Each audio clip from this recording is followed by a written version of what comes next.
Today I'm in Tallahassee, Alabama. Pretty simple, straightforward job. Add dirt, add irrigation, add grass, we're out of here. But nothing in life is simple. See the steepness of this driveway? See where my car is up there? So that's where the dirt has to be dropped. Then, oh Lordy, we can't go in the woods. We have to bring them all the way down there. So I thought about going over here, but I see water pooling. We will get stuck over there. It's also someone else's property. So our only option is going to be to cross here. We're going to try to minimize damage by going along here so we don't tear up our grass. When we get down here, one of the things I tell people is, according to my calculation, we need X numbers of loads of dirt. But honestly, what really matters is we need enough loads of dirt to make you happy. So, and that's something that I will put in this estimate. So we're coming down here. If you walk down there, in fact, I'm going to walk down here. This is a very common occurrence. And you don't have to be on a big old river for this to happen. I've seen this happen 300 yards from Toomer's Corner in someone's backyard.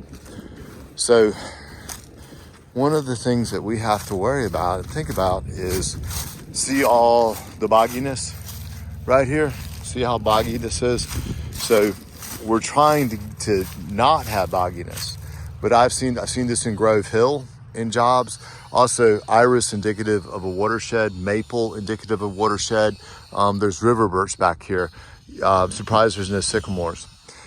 Other thing that I'm going to do, so apparently there was a construction project that has washed a lot of silt down here.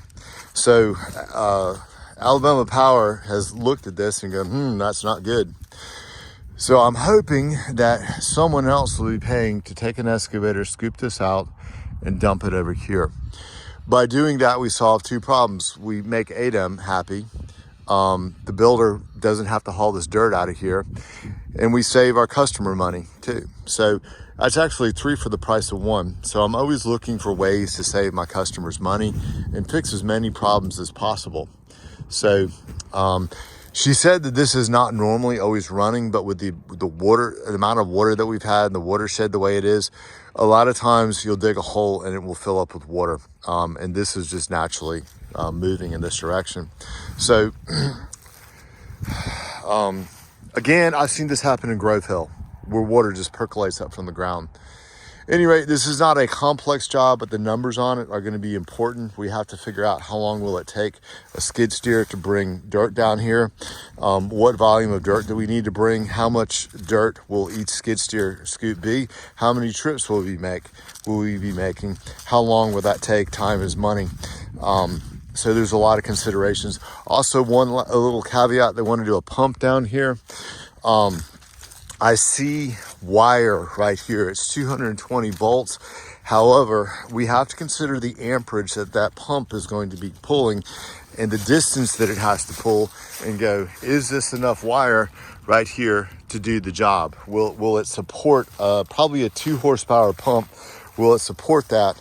Or is the wire too thin and it's going to create too much resistance and pop the breaker? So that's something else that we have to put into this calculation.